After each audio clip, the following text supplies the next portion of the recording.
Hi, Steve Barnes here with Life Writing Live, and I wanted to talk today about the smallest units, or maybe the power of fear and being able to unmask your fear.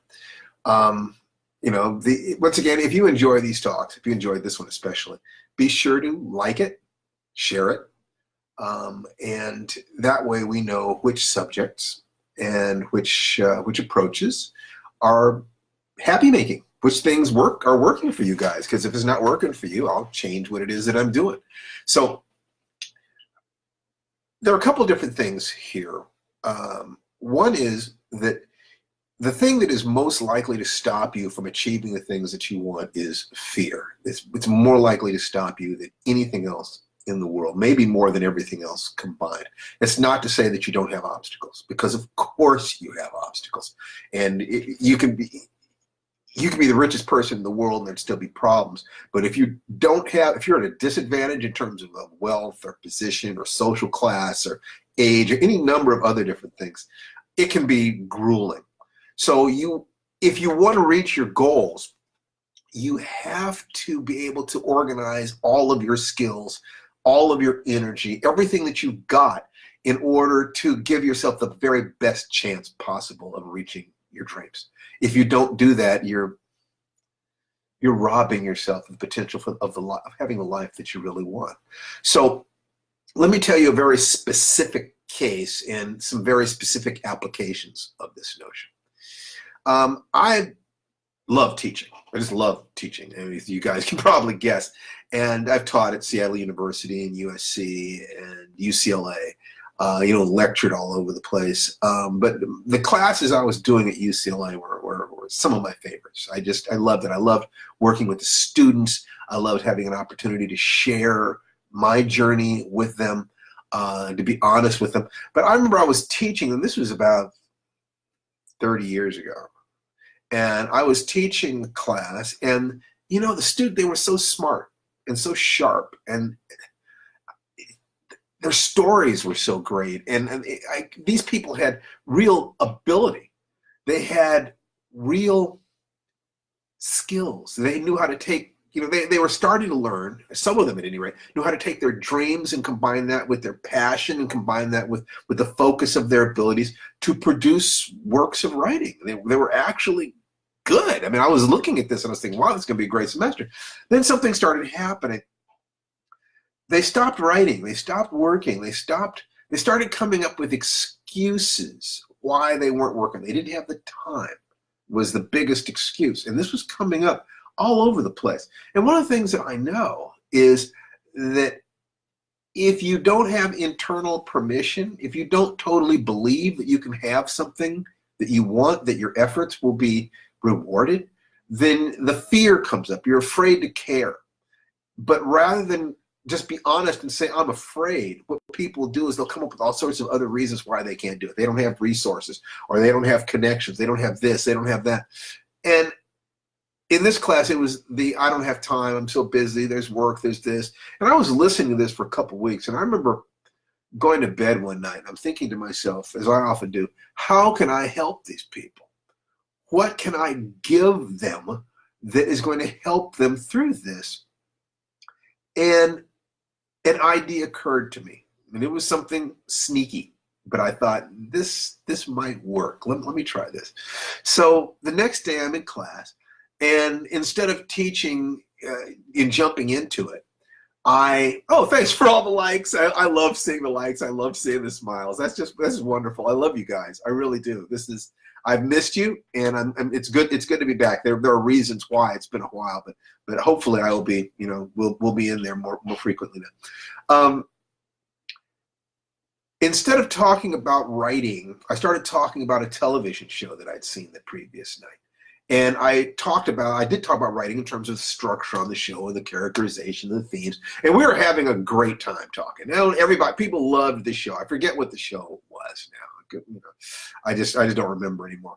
But then we started going into other shows that people had watched in the previous week and the previous week before that. And I had everybody in the class talk about their favorite TV shows, and everybody talked about shows that they'd watched. And we had a great time for about 10 minutes. And then I dropped the bomb on them. I said, Every single person in this class watches television. That means that there's not a single person in this class who does not have time to write. And they went dead silent because they knew that I had trapped them. That everybody in that class had been lying to us and to themselves about what was stopping them from writing. And then we started talking about fear. And we started talking about, if you don't have, someone saying, well, I can't write with less than a 2-hour block of time because it takes me an hour to get started. So the question is then you spend that time researching how to get started faster. Your problem is writer's block. And that's a matter of learning how to go into flow state more easily. So you do the specific research on what are the emotional tools or the mental tools that make it possible for you to accomplish the thing that you want and be more efficient about it. In other words, once you remove the bullshit, once you remove the excuses, the things that fear hides behind, what you have is a bunch of technical things. I don't know how to do X. I don't know how to do Y. I don't know how to do Z. Fine. So Google is your friend. You start actually researching these things. You research the component pieces, then you recombine it. You research the component pieces, you recombine it. Try it again. It's exactly like building an engine. It's not that different. You understand the design of the engine, you get the parts, you put it together. Okay? So this exists in every arena. People say they don't have time for relationships. They feel like they don't have time to exercise, whatever. So I like to break things down to the smallest possible component part. And it's always less than 10 minutes a day. Okay, so in 10 minutes a day, you can accomplish a lot with exercise with, let's say, something like the 5 Tibetans. You can accomplish a lot in terms of your emotional health, but in 5 minutes a day. The 5-minute miracle, stopping once every 3 hours and breathing for 60 seconds. You can accomplish an awful lot with your writing by committing to writing 1 sentence a day. Just one sentence a day, just 1 sentence a day. If you will do that, and if you say, I'm a writer. What is a writer? A writer is someone who writes. Okay, so if I want to keep my identity as being a writer, if that's something that's important to me, then I must write. It's very, very simple. It's not complicated. It's like, where do you get the discipline to write? I don't have discipline. I have hunger. There's a difference. Do you have to discipline yourself to eat a piece of sushi, or a piece of chocolate cake? You have to discipline yourself for that? No, it tastes good. Well, my self-image as a writer feels good to me, so I must do certain things in order to keep that identity. So the pain, the fear of not being the thing feels like a small death.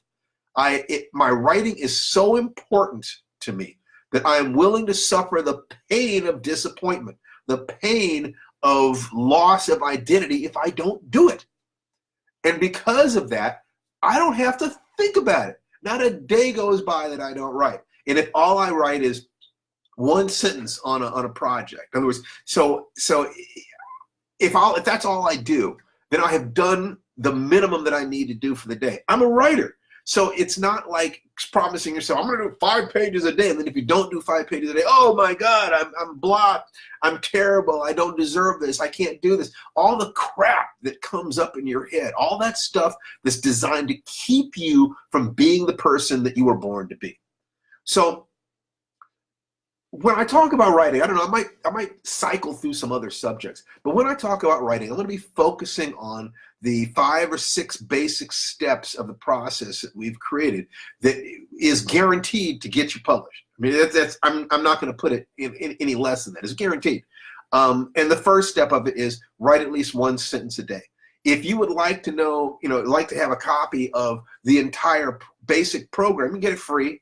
There's a video that I do that. You can get that video by going to lifewritingsentence.com. I'm going to type it in, www.lifewritingsentence.com.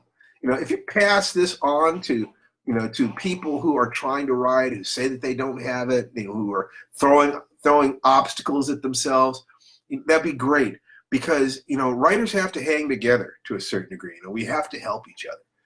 We have to share the knowledge. I know that I'm sharing knowledge that I got from Octavia Butler and Larry Niven and Ray Bradbury and Robert Heinlein and Harlan Ellison and just so many other wonderful writers who shared with me over the years, and I just love to pass it on to you guys. So you take care of yourselves. If there's any subject you want me to write on, just let me know. Just let me know, and I'd be happy to frame one of these little talks around it so that whatever it is that's inside my head that would be of use to you, I'm willing to give it to you as fast as I possibly can. Take care, guys. Have a wonderful day. And once again, if you like this, share it. That's how we know.